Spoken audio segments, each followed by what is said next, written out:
திமுக ஒரு எம்எல்ஏவிற்கு 100 கோடி என 15 எம்எல்ஏக்களை தாவேகாவில் இருந்து வாங்கும் முயற்சிக்கு நேருவை முன்னாள் சூப்பர் முதலமைச்சர் கோரியதாக ஒரு தகவல்.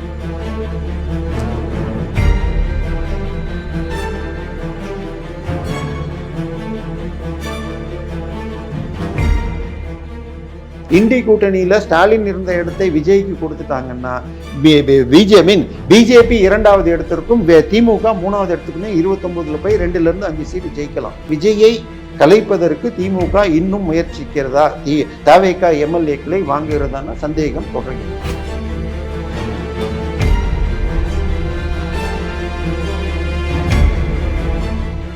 பாஜக ஜெயிப்பதற்கு மிகப்பெரிய உதவி செய்தவர் திரு உதயநிதி ஸ்டாலின்.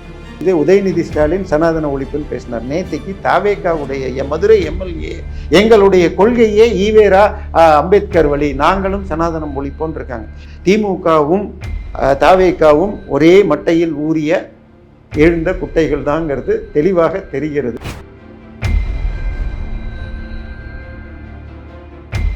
காமராஜ் இன்னைக்கும் சொல்லியிருக்கார், நான் வேண்டுமென்றால் ராஜினாமா பண்ணிட்டு டிஆர்பி ராஜாக்கு அந்த தொகுதியை விட்டு கொடுக்க தயார்னு. உங்கள் ஆரோக்கியத்தின் ஊற்று நண்பன் ஹெல்தி ஸ்வீட் ஃப்ளோர் உடனே ஆர்டர் செய்யுங்கள். 4ஆம் துணை நேயர்கள் அனைவருக்கும் வணக்கம். இன்று நம் நிகழ்ச்சியின் சிறப்பு விருந்தினர் அரசியல் விமர்சகர் தேவப்பிரியா அவர்கள் இணைந்துள்ளார். வணக்கம் சார். வணக்கம்மா. என்னதான் தமிழக முதலமைச்சர் விஜய் அவர்கள் பொறுப்பேற்றிருந்தாலுமே மு.க. ஸ்டாலின் அவர்கள் என்ன சொல்லியிருக்காருன்னா, இந்த ஆட்சி எப்போ வேணா கவிழலாம், அதனால நீங்க பார்த்து தான் இருக்கணுன்ற மாதிரி ஒரு வார்னிங் கொடுத்துருக்காரு. அப்போ ஆட்சி கவிழ்ந்து திருப்பியும் திமுக ஆட்சியை பிடிப்பதற்கான வேலைகளை பார்த்துட்டு இருக்கான்ற கேள்வியும் வருதே சார். இங்க என்ன நடக்குது? இல்ல, திமுகவை பொறுத்த வரைக்கும் அவர் அதுல திருப்பி 29ல சேர்ந்து வரலாங்கிற மாதிரி ஒரு குறிப்பை சொல்லிட்டு இருக்காரு. ஆனால் விஜய் அவர்களே கூட ஒரு வருடத்தில் தேர்தலை மீண்டும் வச்சு முழு மெஜாரிட்டியில் இந்த மாதிரி சின்ன சின்ன கட்சி வெளிக்கட்சி ஆதரவெல்லாம் இல்லாமல் முழுமையாக வரணும்னு யோசிக்கிறாரான்னு தெரியாது. இன்றைய தினம் பேப்பரில் வந்திருக்குள்ள செய்தி, ஒரு வருடத்தில் வேகமாக முடிக்கும் திட்டங்கள் நிறைய உடனடியாக கொடுங்கள் அப்படின்னு ஒன்று கேட்டிருக்காருன்னு வருது. ஸோ விஜயை பொறுத்த வரைக்கும் இன்னொரு 1 வருஷம் நல்ல ஆட்சி கொடுத்து இன்னும் 2-3 ஸ்கீமை கொடுத்துட்டு எனக்கு இந்த சின்ன சின்ன கட்சியை நம்பி இருக்க வேண்டி இருக்கு, அதுக்குள்ள சில திமுக பேரில் அதிமுக பேரில் ஊழல் வழக்குகளை போட்டுட்டு எனக்கு முழு மெஜாரிட்டி கொடுங்கன்னு வருவாரா என்ற ஒரு சந்தேகம் ஒரு பக்கம் இருக்கிறது. அதாவது இதெல்லாம் எங்க ஆதாரம் இருக்கு அப்படின்னு நீங்க எல்லாரும் கேட்க முடியும். இதுக்கு முதல் உதாரணம் என்னன்னு சொன்னால், திமுக சட்டமன்ற கூட்டத்திலேயே முதல் தீர்மானம் என்ன, நாங்கள் ஆக்கப்பூர்வமான எதிர்கட்சியாக இருப்போம். இன்னும் கூட முழுமையாக திருப்தி அடையவில்லையா? ஏன்னா நேத்தைக்கு காமராஜ் ஓட்டெடுப்புக்கு முதல் நாளே நான் உங்களோட தான் இருக்கேன்னு வாக்குறுதி கொடுத்து சட்டசபையில் பேசினார். அவரை அமமுகவிலிருந்து கட்சியிலிருந்து துரத்தியும் விட்டுட்டார். ஆனால் நேற்றுக்கு திருப்பி திரு டிஆர்பி ராஜா வருத்தத்தோடு அழுததை பார்த்தால் நான் அவருக்கு அந்த சீட்டை விட்டு தரணுமான்னு பேசுறாரு. இப்போ திமுக ஒரு எம்எல்ஏவிற்கு 100 கோடி என 15 எம்எல்ஏக்களை தாவேகாவில் இருந்து வாங்கும் முயற்சிக்கு நேருவை முன்னாள் சூப்பர் முதலமைச்சர் கோரியதாக ஒரு தகவல் இருக்கிறது. ஸோ இப்பயும் 15 பேரை ரிசைன் பண்ணிட்டாங்கன்னு வச்சுக்கோங்க. இப்போ அதாவது பாஜக ஆட்சிகளை கலைக்கிறப்ப எம்எல்ஏக்களை வாங்கணும்னா 3ல் 2 பங்கு வாங்கணும். இப்போ திமுகலேருந்து எடுக்கணும்னா 57 பேர்லேருந்து 3ல் 2 பங்குன்னு சொன்னால் ரஃப்லி உங்களுக்கு 40 பேர் வேணும். அதிமுகவில் 47 பேருக்கு 3ல் 2 பங்குன்னா 32. இப்போ தாவேகால 3ல் 2 பங்குன்னா 105ன்னா உங்களுக்கு 72 பேர் வேணும். ஸோ 72 பேர் எடுக்க முடியாது, அவங்க பதவி போகும். அதுக்கு பதிலாக பாஜக என்ன பண்ணோம், அவங்க முதல்ல பதவியை எம்எல்ஏவை ராஜினாமா பண்ணிட்டு அவங்க தாமரையில் நிற்பாங்க. 10க்கு 7 பேர் ஜெயிச்சிருக்காங்க, ஆட்சி தப்பிச்சிருக்கு. நம்ம ஜிபிஎஸ் ஆட்சியிலையும் போன முறை அந்த 18 பேர் இங்கே மீண்டும் சுயேட்சை எலெக்ஷன் நடந்து அமமுக போனவங்களுக்கு அப்புறம் 8 பேர் ஜெயிச்சு தான் அவர் அந்த 2019 எலெக்ஷன் அப்போ இடைத்தேர்தலில் 18ல் 8 ஜெயிச்சாங்க. அதில் தான் ஆட்சி தக்க வச்சாங்க.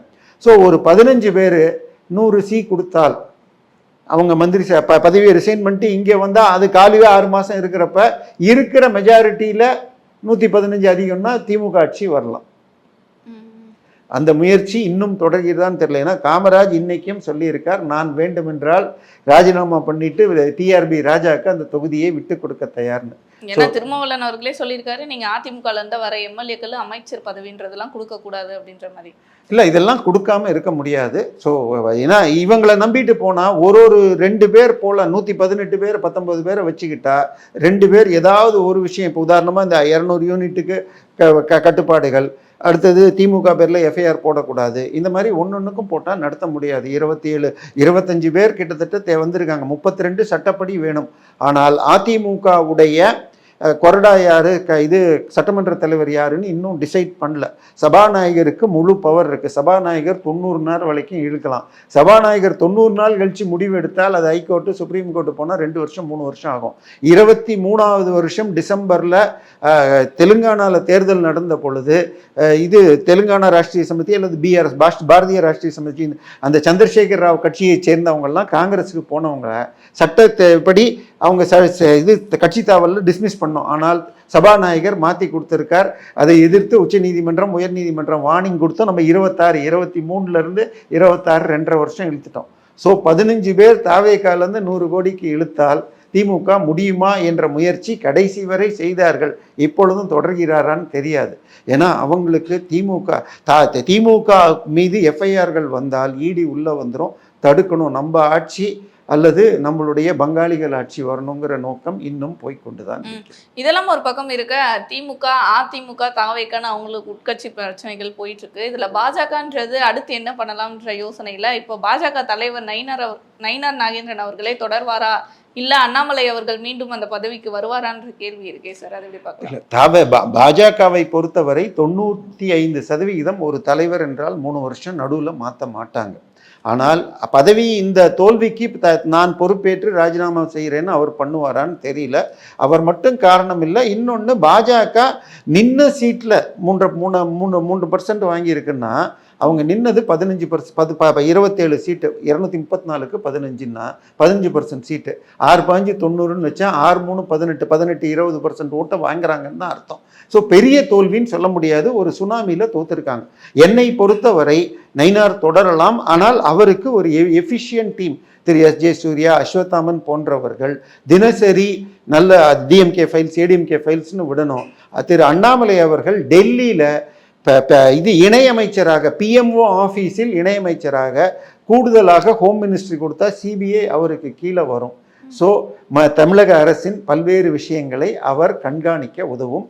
அதுதான் 29க்கு நோக்கி 31 பிரதான எதிர்கட்சியாகவும் 36 ஆட்சியை பிடிப்பதற்கு திட்டம் போடணும். ஏன்னா 2014 2 MP, 19 1 MP தான் என்டிஏ ஜெயிச்சது. 24 ஒன்றும் மத்தியில் ஆட்சியை பிடிச்சிட்டோம். இப்போ என்ன பண்ணாலும் 29 கூட்டணி இல்லாமல் 2-3-4 MP கூட வாங்குறது கஷ்டம். பட் மோடியா லேடியானப்போ 0 தான் வாங்கிச்சு ஸ்டாலின் ஆட்சி. இப்போ இண்டி கூட்டணியில் ஸ்டாலின் இருந்த இடத்தை விஜய்க்கு கொடுத்துட்டாங்கன்னா பிஜேபி 2வது இடத்திற்கும் திமுக 3வது இடத்துக்குமே 29 போய் 2-5 சீட்டு ஜெயிக்கலாம். 29 வரை அண்ணாமலை அமைச்சராக இருக்கிறதுல தான் எனக்கு உடன்பாடு. நயினார் தொடர்ந்தால் அவங்க இஷ்டம், இல்லைன்னா அந்த இடத்திற்கு எஸ்.ஜே. சூர்யா, அஸ்வத்தாமன், பேராசிரியர் போன்ற யாரையாவது போட்டு அண்ணாமலை போலவே செயல்படணும். அவர் மத்திய அமைச்சராக மேலும் பதவியோடு வந்து 29 நிறைய சீட்டு எடுக்கணும், 31 எதிர்கட்சியாக, 36 ஆளுங்கட்சியாக வர்ற வேலையை பிளான் பண்ணணும். ஆனால் அண்ணாமலை அவர்கள் இன்னொன்று குறிப்பிட்டிருந்தாரு, தாவேக்கா நான் தான் அப்போலேருந்து சொல்லிட்டு இருக்கல, தாவேக்கா திமுகவுடைய பி டீம்ன்றத அதை இப்போ பதிவு பண்ணியிருக்காரு. திரும்பியும் எதை வச்சு திமுகவோட பி டீம் தாவேக்காவுடைய அனைத்து கொள்கைகளும் நீட் எதிர்ப்பிலிருந்து மும்மொழி எல்லாமே அதுதான் போயிட்டு இருக்கு. ஸோ அதனால, ஆனால் பாஜகவிற்கு உதவுவதில் ஏடிஎமாக இந்தியாவில் நம்பர் 1 ராகுல் காந்தி. ராகுல் காந்தி எவ்வளோ இடத்துக்கு போகிறாரோ அதில் 10க்கு 8 சீட்டில் பாஜக ஜெயிச்சு. மோடி போனால் 7 சீட்டில் தான் ஜெயிக்கிறாங்க. அதுக்கு அடுத்தது பாஜக ஜெயிப்பதற்கு மிகப்பெரிய உதவி செய்தவர் திரு உதயநிதி ஸ்டாலின். அவர் இண்டி கூட்டணி மீட்டிங்கு மத்திய பிரதேசில் இந்தூரில் ஏற்பாடு பண்ணதுக்கு 4 நாள் முன்னாடி சனாதன ஒழிப்பு மாநாட்டில் பேசினதை போட்டதில் தான் மத்திய பிரதேசில் இந்த முறை காங்கிரஸ் ஜெயிக்குங்கிற நேரத்தில் தோத்தாங்க.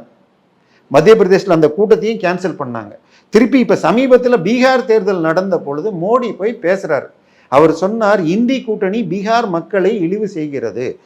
கர்நாடகாவினுடைய முதலமைச்சர் ஆந்திரா ரேவந்த் ரெட்டி, ஐ மீன் தெலுங்கானா சிவசேனாவின் தலைவர், இவங்க எல்லாரும் திமுகவை சேர்ந்தவர்கள் பீகார் மக்களை இழிவு செய்கிறாங்க அப்படின்னப்ப ஸ்டாலின் மாத்திரம் உடனே பதில் கொடுத்தார். உடனே இவங்க திமுக காரங்க வீடியோவெல்லாம் ஹிந்தி டப்பிங்கோட கீழே இதோட போட்ட உடனே அங்கே தோத்துது. இப்போ முதல் நாள் உதயநிதி ஸ்டாலின் சனாதன ஒழிப்புன்னு பேசினார். நேற்றைக்கு தாவேகாவுடைய மதுரை எம்எல்ஏ எங்களுடைய கொள்கையே ஈவேரா அம்பேத்கர் வழி, நாங்களும் சனாதனம் ஒழிப்போன்னு இருக்காங்க.